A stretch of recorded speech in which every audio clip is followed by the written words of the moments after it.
Hola hermanos, vamos a estudiar la tercera carta de Juan en el día de hoy.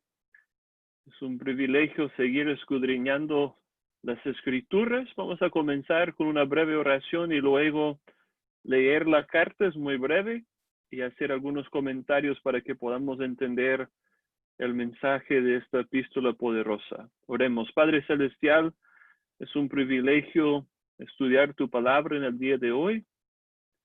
Gracias por esa tercera carta de Juan. Pedimos que tú ilumines nuestras mentes por tu Espíritu Santo para que podamos confiar más en el Señor Jesucristo, amarte más y obedecerte más.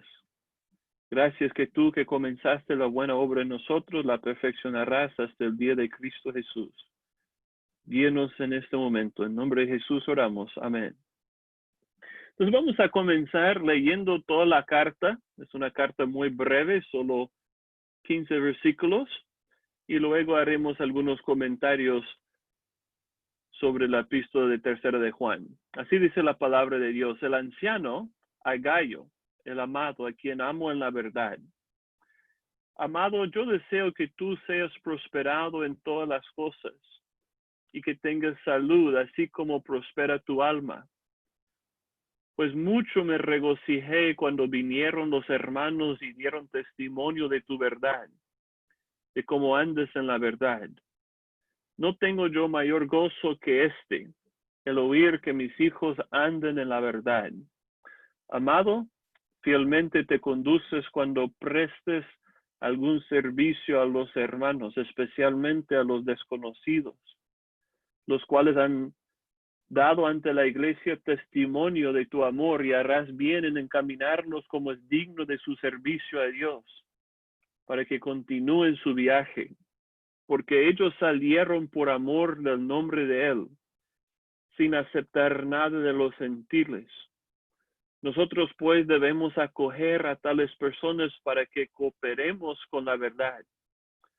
Yo he escrito a la iglesia, pero Diótrefes, al cual le gusta tener el primer lugar entre ellos, no nos recibe. Por esta causa, si yo fuere, recordaré las obras que hace parloteando con palabras malignas contra nosotros. Y no contento con estas cosas, no recibe a los hermanos, y a los que quieren recibirlos se lo prohíbe y los expulsa de la iglesia. Amado, no imites lo malo, sino lo bueno. El que hace lo bueno es de Dios, pero el que hace lo malo no ha visto a Dios. Todos dan testimonio de Demetrio, y aún la verdad misma. Y también nosotros damos testimonio, y vosotros sabéis que nuestro testimonio es verdadero. Yo tenía muchas cosas que escribirte, pero no quiero escribírtelas con tinto y pluma, porque espero verte en breve y hablaremos cara a cara. La paz sea contigo. Los amigos te saluden. Saluda tú a los amigos, a cada uno en particular. Entonces, podemos notar brevemente sobre el trasfondo de esta carta de tercera de Juan. Sabemos que el autor es el apóstol Juan, así como el evangelio que lleva su nombre, la primera y la segunda, y ahora la tercera carta de Juan y el libro de Apocalipsis. Él se refiere a sí mismo en esta carta, así como hizo en segunda de Juan, por el título de anciano. En el versículo 1 se refiere a sí mismo como el anciano. Este título se refiere a tres cosas, yo creo. En primer lugar, a su edad. Ya estaba avanzado de edad cuando escribió esta carta. También se refiere a su madurez en Cristo. Era un anciano en la fe, ya había llevado muchos años siguiendo al Señor Jesús. Y también la palabra anciano se refiere a su ministerio pastoral, supervisando a las iglesias. Entonces el autor es el apóstol Juan, el discípulo amado, uno de los apóstoles más cercanos del Señor Jesucristo. En este caso, el recipiente no es una iglesia local, como en la segunda carta de Juan, sino una persona, un creyente, un hermano amado en la fe que se llamaba Gayo. Y el primer versículo, el apóstol Juan se refiere a ese hermano como amado, Gayo. Y también, como vimos en nuestra breve lectura de la carta, solo tiene unos 15 versículos. Otra cosa que podemos notar es ese énfasis en la verdad y el amor. De nuevo, es un énfasis muy parecido a lo que vemos en la primera y la segunda cartas del apóstol Juan. Entonces, en esta carta la palabra verdad aparece 7 veces. Si tú lees la carta, vas a ver la repetición de esa palabra verdad. En primer lugar, la verdad se refiere al Señor Jesucristo, porque Él es la verdad encarnada. También la verdad se refiere al mensaje del Evangelio, las buenas nuevas de que a pesar de nuestro pecado, Cristo Jesús se hizo hombre para vivir nuestra vida y para morir nuestra muerte en la cruz por nuestros pecados, que resucitó al tercer día, que todo aquel que se arrepiente y ponga su fe en Jesucristo recibe perdón de pecados y vida eterna por la fe en su nombre. Entonces el Evangelio es el mensaje de la verdad de Cristo Jesús. Y también vemos que es necesario andar o vivir según esta verdad. Obviamente el Evangelio no es lo que nosotros hacemos. El Evangelio es lo que Cristo Jesús hizo por nosotros hace 2000 años. Así que el Evangelio no es nuestra obra, es su obra. No son buenas nuevas sobre nuestra justicia o sobre nuestro sacrificio. Son buenas nuevas sobre la justicia perfecta de Cristo, sobre su sacrificio en nuestro lugar. Entonces, el Evangelio no es nuestra obra, es la obra de Cristo. Sin embargo, nosotros tenemos que vivir conforme al Evangelio, de acuerdo con el Evangelio, según la verdad de Cristo. Hay una manera de vivir que coincide con el Evangelio de Jesucristo. Si nosotros andamos en pecado, si nos entregamos a la maldad, no estamos andando según la verdad de Cristo. Pero si empezamos a vivir por la gracia de Dios, por el poder del Espíritu Santo, en santidad, en pureza, en amor, caminamos según la verdad. El apóstol Pablo también hablaba de este tema en Gálatas capítulo 2, versículo 14, cuando habla del hermano Bernabé, que no estaba caminando conforme al Evangelio. Así que cuando el apóstol Juan dice en el versículo 4 que se regocijaba mucho cuando había visto a sus hijos andar según la verdad o andar en la verdad, está diciendo algo muy, muy parecido. Nosotros tenemos que vivir una vida que coincide, que corresponde con la verdad de Cristo. En otras palabras, tenemos que ser en práctica lo que ya somos posicionalmente en Cristo. A veces tengo que corregir a mis hijos y a veces les tengo que decir, mira, ustedes ya son niños grandes, ya no son bebés, uno tiene 11 años, otro tiene 7, otro tiene 4, pero especialmente a los dos hijos mayores yo les tengo que decir, ustedes ya no son niños pequeños, ustedes son niños grandes. Así que pórtense como niños grandes. Y el apóstol Juan nos está animando a hacer lo mismo. Ustedes ya no son incrédulos, ya no anden en las tinieblas, ya no pertenecen al reino del diablo. Así que viven según la verdad de Cristo, no según la mentira que pertenecía a su previa identidad. Pero además de andar según la verdad, también tenemos que andar en amor. La palabra amor aparece 5 veces en la carta.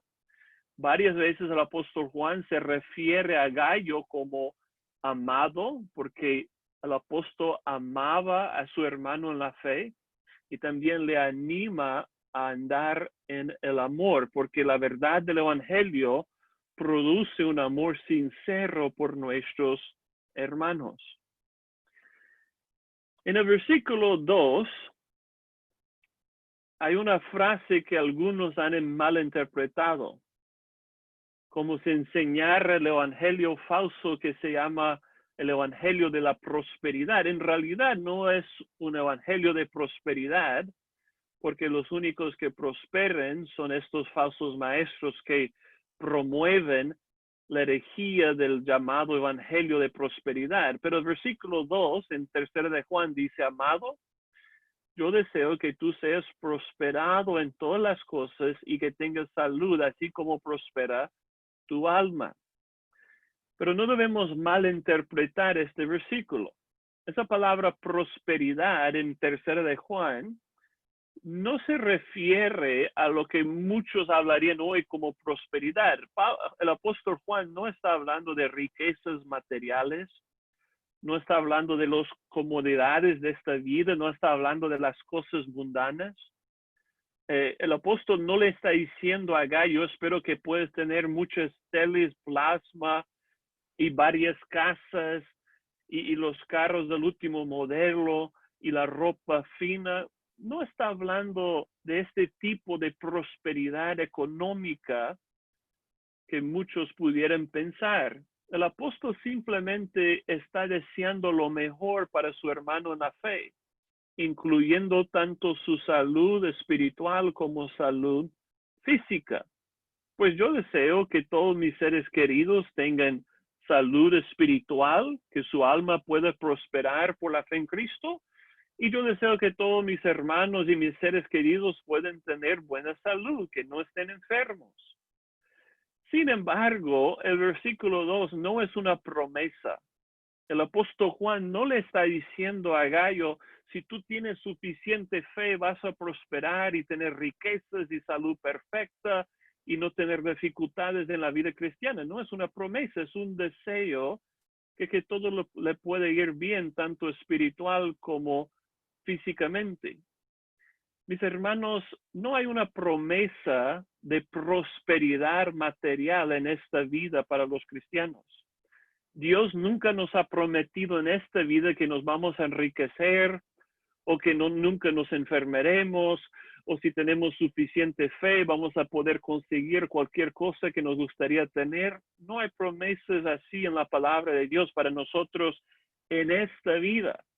Al contrario, la palabra de Dios enseña que los cristianos pasarán por muchas aflicciones y dificultades de este lado del cielo.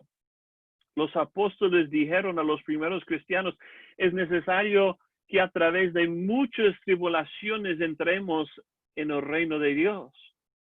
El apóstol Pablo habla en Romanos 5 diciendo, no solamente nos gozamos en la esperanza de la gloria de Dios, sino también en las tribulaciones, sabiendo que la tribulación produce paciencia y la paciencia carácter probado y el carácter probado esperanza.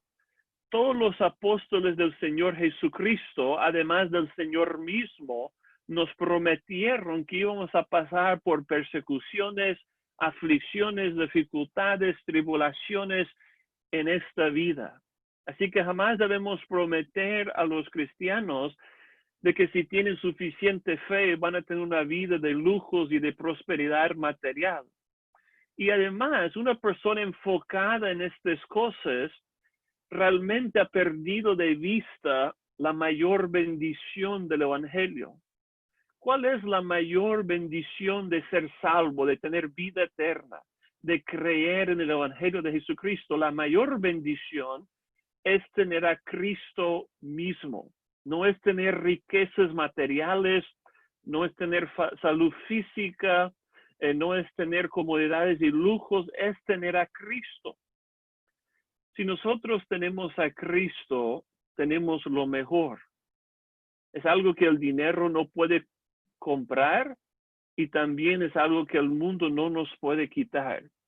Así que si tú tienes a Cristo Jesús, tú tienes lo mejor y todo lo demás es añadidura. Por eso la palabra dice que busquemos primeramente el reino de Dios y su justicia y todo lo demás os será añadida. Dios nos dará lo que necesitemos, pero lo mejor es tener a Cristo Jesús. Así que hermanos, no malinterpretemos la carta de 3 de Juan para decir que enseña algo sobre ese evangelio falso de prosperidad. La mayor prosperidad es tener a Cristo Jesús, y en el reino venidero ahí habrá prosperidad verdadera. Ahora, el enfoque principal de esta carta es elogiar al hermano Gallo por su buen servicio a los misioneros, a los hermanos desconocidos que llevaban el evangelio de lugar en lugar. Y realmente Gallo sirve como un ejemplo excelente para nosotros de cómo apoyar a los misioneros fieles. Entonces vamos a ver algunas pautas en los versículos del 5 al 8 sobre la importancia y la manera de apoyar a los misioneros fieles del Señor Jesucristo. La primera cosa que podemos decir es que los misioneros dependen de la generosidad de los otros creyentes para hacer el ministerio de la palabra. Pues obviamente todo creyente, incluso los misioneros, dependen en primer lugar de Dios. Dios es el que suple nuestras necesidades. Pero hermanos, Dios obra por medios. Es decir, Dios usa medios para llevar a cabo sus propósitos. Y el Señor utiliza la generosidad de sus hijos para apoyar el ministerio de la palabra que realizan los misioneros. Por eso el versículo 5 dice, amado, fielmente te conduces cuando prestes algún servicio a los hermanos, especialmente a los desconocidos. Los hermanos que llegaban a la ciudad donde vivía Gallo para predicar el evangelio, él les hospedaba, él les daba de comer, él les daba su apoyo, su ánimo para que pudieran hacer la obra del ministerio sin tener que trabajar en otra cosa.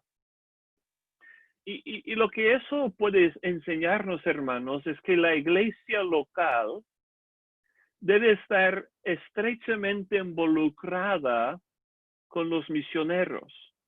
En los últimos años se han levantado muchas juntas misioneras y ellas evalúan y envían y apoyan y supervisan a los misioneros. Y muchas veces las iglesias locales han tomado un paso atrás y no se han involucrado mucho en las misiones, además de enviar dinero. Pero bíblicamente hablando, hermanos, la iglesia local debe estar muy involucrada en cada aspecto de la vida de los misioneros, en evaluarlos, en enviarlos, en apoyarlos, en supervisarlos, en mantener una relación estrecha con ellos. Eso no significa que las juntas misioneras no tengan un rol, un papel importante, pero la iglesia local no puede delegar toda la obra a las juntas misioneras. ¿Por qué? Porque nadie conoce mejor a los misioneros que los hermanos de su iglesia local por la cual son enviados al campo misionero. Ellos han visto sus vidas por años, saben quiénes son, conocen sus debilidades, saben cómo necesitan ser apoyados.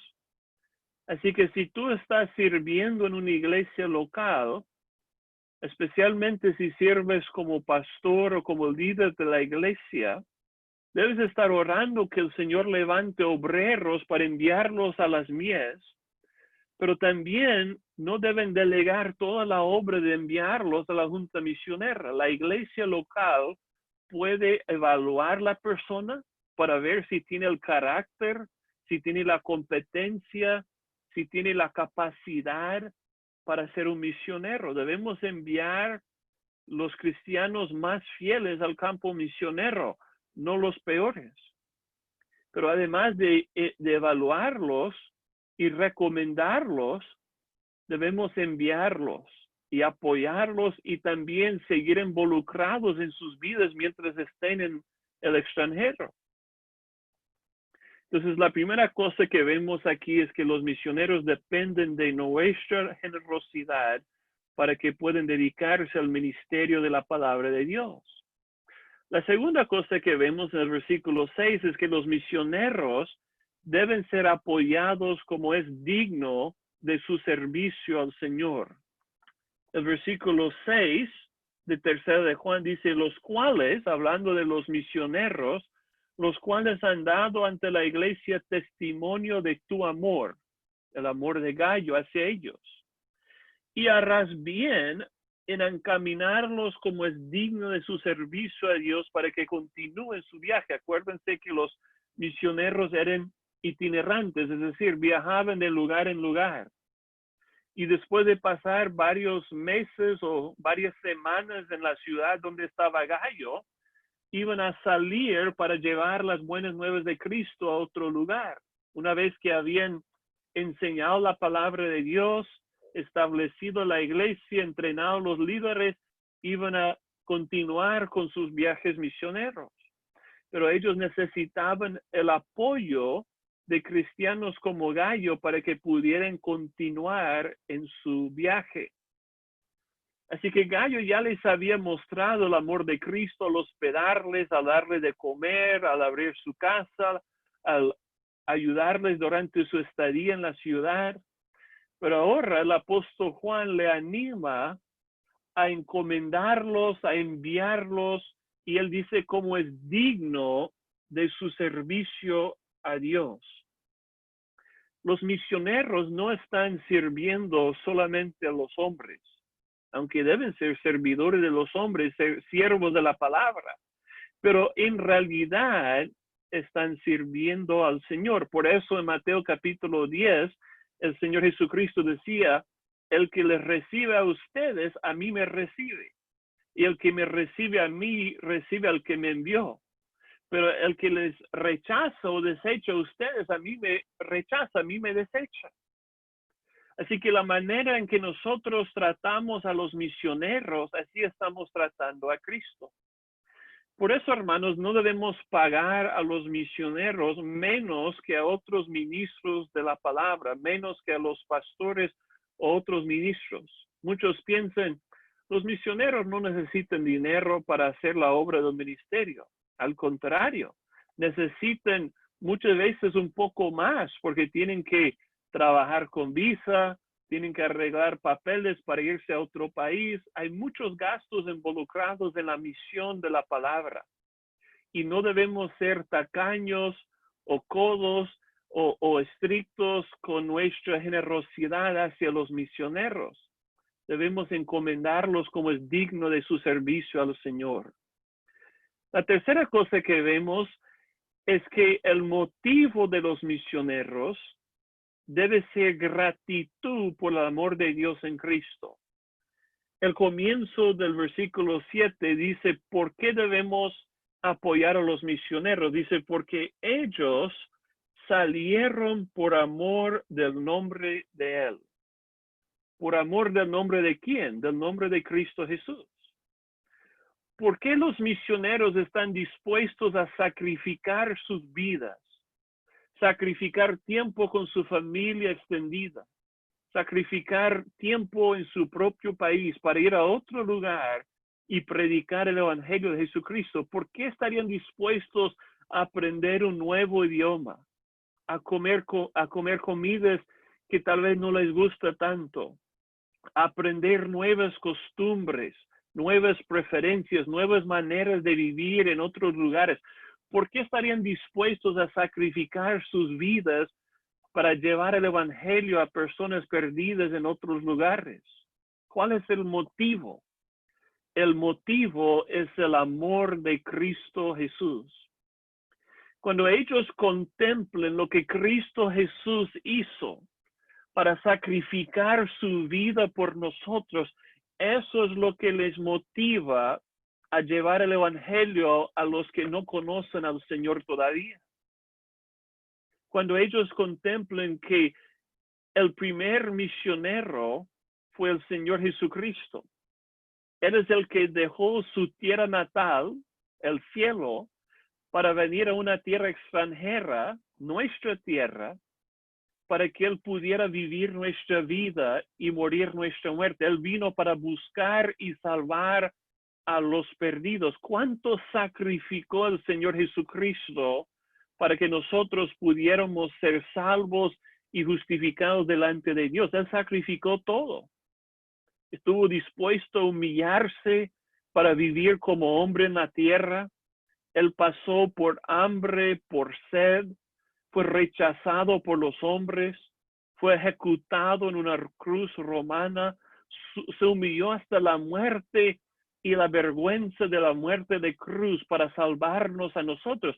Si Cristo Jesús estuvo dispuesto a hacer todo eso para nuestra salvación, solo tiene sentido que nosotros estaríamos dispuestos a sacrificar para que otros pudieran conocerle. Entonces, el mayor motivo para llevar el evangelio a los otros lugares, para las misiones, es tener gratitud por todo lo que Dios ha hecho por nosotros en Cristo. El motivo no es para impresionar a los otros cristianos. Wow, ese hermano está dispuesto a ir a otro país. No es porque pensamos que la vida misionera será más fácil. Yo tengo problemas en mi propio país, entonces voy a ir a otro lado. No, el motivo es gratitud por el evangelio de Jesucristo.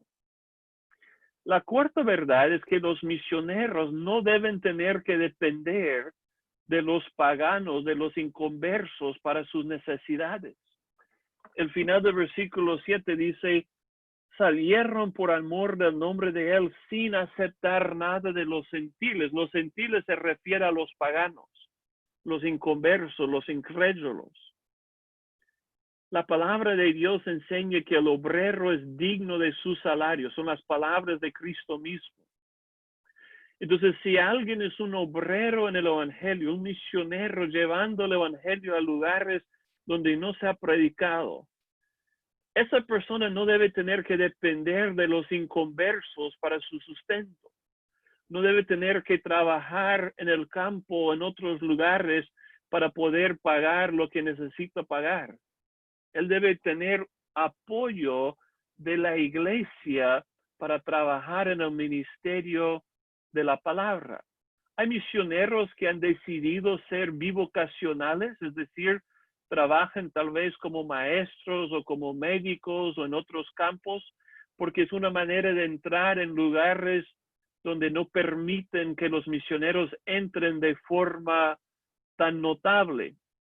Entonces, para que pueden entrar, por ejemplo, en países del Medio Oriente o otros lugares, han decidido trabajar en otras vocaciones, pero siempre con el fin de llevar el evangelio a estos pueblos no alcanzados. Y no hay ningún problema con esto. Pero al mismo tiempo, los misioneros normalmente no deben tener que trabajar en otra cosa porque la iglesia no ha sido generosa. Si la iglesia está dispuesta a apoyar a los pastores en su propia iglesia, también debe estar dispuesta a enviar los misioneros de una manera que es digna del evangelio, mostrándoles la hospitalidad de Cristo. Y cuando nosotros apoyamos generosamente a los misioneros, es un gran privilegio. Cooperamos con la verdad de Cristo. Por eso el versículo 8 dice, nosotros pues debemos acoger a tales personas para que cooperemos con la verdad. Es obvio que no todo cristiano puede ir como misionero a otro país, por lo menos no para ir a vivir. No todos los cristianos pueden salir de su país natal para mudarse a otro pueblo no alcanzado para llevarles el evangelio. Algunos sí pueden ir, pero muchos tendrán que quedarse por diferentes motivos. Si todos se fueran a otros países, ¿quién se quedaría para apoyarles? Entonces, muchos cristianos no van a vivir sus vidas en países extranjeros. Pero eso no significa que no pueden estar involucrados en las misiones, que no pueden estar involucrados en la evangelización de las naciones y los pueblos no alcanzados. ¿Cómo podemos estar involucrados? Apoyando a los misioneros. Cuando acogemos a tales personas, la palabra dice que cooperemos colaboramos con la verdad, con la expansión del evangelio. Así que cada cristiano es un misionero en el sentido de que cada cristiano debe de participar en las misiones de alguna manera. O sea que algunos van a ir, otros van a apoyar, pero todos van a cooperar para que el evangelio pueda ser extendida a todos los pueblos, para que Cristo reciba la recompensa de su obra en la cruz. Cristo murió en la cruz no solamente para que el evangelio llegue a nosotros donde estemos. Él murió para que gente de cada pueblo, tribu, lengua y nación pueden llegar a sus pies en arrepentimiento y fe. Y hermanos, todavía hay miles de pueblos no alcanzados. Es decir, hay miles de pueblos donde el evangelio no se ha predicado, donde no hay cristianos, donde nadie siquiera conoce el nombre de Cristo. La misión no ha terminado. Y el Señor quiere usarnos a nosotros para ir o para apoyar a las personas que van a ir para que el evangelio llegue a cada persona en el planeta. Tristemente, no todos los que dicen ser cristianos lo demuestren con sus hechos. No todos los que dicen seguir a Cristo quieren participar en la obra de hacer discípulos de todas las naciones. Tristemente había un lugar así en la iglesia donde Gallo pertenecía. No sabemos en cuál ciudad, pero sabemos que había un hombre que quería tener primer lugar en la iglesia. Su nombre era Diótrefes. Los versículos 9 y 10 dicen, yo he escrito a la iglesia, pero Diótrefes, al cual le gusta tener el primer lugar entre ellos, no nos recibe. Es decir, no recibe la autoridad del apóstol Juan. Por esta causa, si yo fuera, dice el apóstol, recordaré las obras que hace parloteando con palabras malignas contra nosotros. Y no contento con estas cosas, no recibe a los hermanos, y a los que quieren recibirlos se lo prohíbe y los expulsa de la iglesia. Así que este hombre Diótrefes quería ser número uno en la iglesia. Él quería ser la autoridad principal. Él quería que todos hicieran lo que él dijera. Él no tenía una actitud de humildad, sino de soberbia, de arrogancia, de orgullo. Pero el Señor Jesucristo nos ha enseñado repetidas veces que los humildes son los que entrarán en su reino. Los humildes, los que se humillan para reconocer su pecado, para confesar su necesidad de la gracia de Dios en Cristo. Cristo dijo, todo el que se humilla será enaltecido, pero el que se enaltece será humillado. Cristo decía, los primeros serán postreros y los postreros primeros. En el mundo inconverso es normal que todos quieren ser número uno, todos quieren el mayor puesto, todos quieren estar enfrente, todos quieren ser la autoridad en la empresa, en el negocio, en el gobierno, donde sea. Todos quieren ser número uno, pero no debe ser así en el reino de Dios. Los fariseos eran así. Cristo decía de ellos que amaban los primeros asientos en las cenas y las primeras sillas en las sinagogas. Les encantaban los títulos, rabino, maestro. Les encantaban sobresalir como los más importantes. Pero nosotros debemos imitar la humildad de Cristo. Siendo Rey de Gloria, no vino para ser servido, sino para servir y para dar su vida en rescate por muchos. Hermanos, cuando hay alguien que quiere ser la influencia principal en la iglesia, en todas las decisiones, debemos tener mucho cuidado con esa persona. Yo he conocido a personas así en las iglesias locales. Y ellos quieren influenciar a todas las personas a hacer lo que ellos digan, no importando lo que dice la palabra de Dios, solamente quieren llevar a cabo sus ideas. Mis hermanos, la autoridad principal en la iglesia no debe ser una persona, debe ser la palabra de Dios. No deben ser las opiniones de un hombre, deben ser las palabras del Dios vivo y verdadero que nos ha hablado por medio de las Santas Escrituras. Es por eso que la Biblia no habla de un solo pastor, habla de una pluralidad de pastores, un equipo de ancianos que gobiernan y supervisan la iglesia. La opinión de una sola persona no es lo más importante es qué dice Dios en su palabra. La iglesia debe ser gobernada en primer lugar por la palabra escrita de Dios. Y luego los pastores dan sus recomendaciones a la iglesia y la iglesia toma las decisiones como un cuerpo para llevar a cabo las decisiones mejores para el bienestar del cuerpo de Cristo. Pero hermanos, tengamos mucho cuidado con los hombres como Diótrefes o las mujeres que quieren ser número uno, que quieren ser la influencia principal en la iglesia. Muchas veces estas personas demuestran un orgullo y una soberbia que no es correcta para los cristianos. Pero gracias a Dios hay otros varones, hay otras personas que sí son dignos de imitar. Por ejemplo, como Demetrio. Miren los versículos 11 y 12. El apóstol Juan dice, amado, está hablando a Gallo, amado, no imites lo malo, sino lo bueno. El que hace lo bueno es de Dios, el que hace lo malo no ha visto a Dios. Obviamente el apóstol no está hablando de cómo llegar a ser un cristiano. No está hablando de cómo llegar a tener vida eterna. No llegamos a ser salvos por hacer lo bueno. Él está hablando de cómo podemos demostrar que hemos sido justificados solo por gracia, no por nuestras obras, solo por medio de la fe en Cristo, no por nuestros propios méritos. ¿Cómo podemos demostrar que el Espíritu de Dios nos ha dado vida juntamente con Cristo? Si nuestro estilo de vida es hacer lo bueno. Si nuestro estilo de vida es hacer lo malo y no nos importa hacer lo bueno, no conocemos al Señor.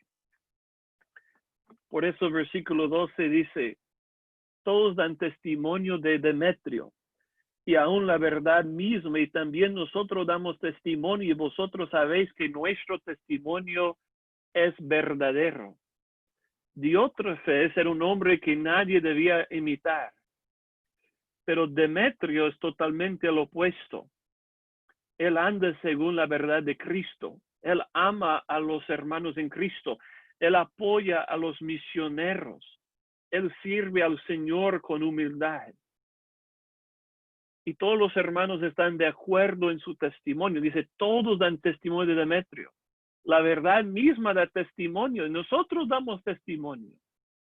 Debemos imitar a tales personas, hermanos, y debemos vivir de una manera que es digna de imitación.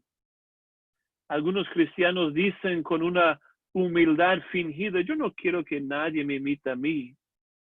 Eso no debe ser nuestra actitud. El apóstol Pablo decía en 1 Corintios 11:1, sed imitadores de mí como yo de Cristo.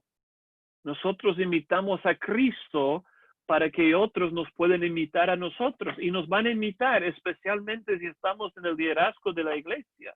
Nuestros hijos van a imitar nuestras actitudes y nuestras acciones.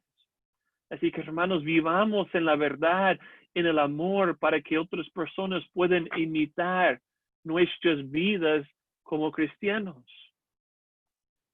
Y el apóstol Juan termina la carta diciendo básicamente, nos vemos pronto.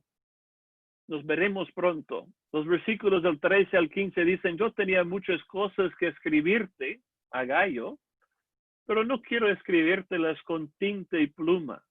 Por eso la carta es tan breve, porque espero verte en breve y hablaremos cara a cara. La paz sea contigo, los amigos te saludan, saluda tú a los amigos, a cada uno en particular. Hermanos, nada puede reemplazar lo que llamamos el ministerio de presencia. A veces cuando una persona está enferma en el hospital o en la clínica o incluso en su propia casa y nos invitan para que vayamos a visitar, nosotros pensamos, yo no sé qué decirle a esa persona que está enferma, a una persona tal vez deprimida o luchando con alguna dificultad, decimos, yo no sé qué decirle, yo no tengo las palabras. Muchas veces yo me he sentido así visitando a las personas enfermas. Pienso, yo no sé cuáles son las palabras que debo decir. Pero realmente no estamos yendo a visitar a la persona porque tenemos algo tan importante para decir. Estamos yendo para visitar a la persona porque queremos mostrarles con nuestra presencia que les amamos. Eso es lo que es el ministerio de presencia. Tal vez alguien ha fallecido y tenemos que ir a visitar a la viuda.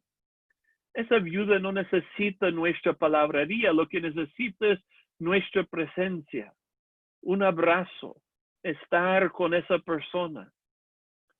Obviamente, en estos tiempos de pandemia es un poco más difícil hacer tales cosas, pero lo que estamos pasando ahora no es normal y no debe ser normal.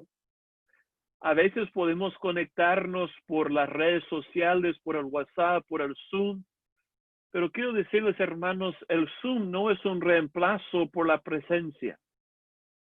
Mirar la cara de una persona por el Zoom no es nada en comparación a estar cara a cara con esa persona.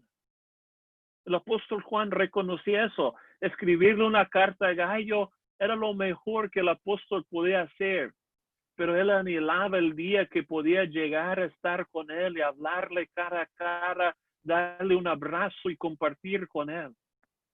En estos momentos, hermanos, no podemos viajar a Latinoamérica como nos gustaría, pero nosotros anhelamos el día cuando nos podamos ver cara a cara de nuevo, darnos un abrazo y mostrarnos un saludo cristiano y que podamos sentir el amor del ministerio de la presencia.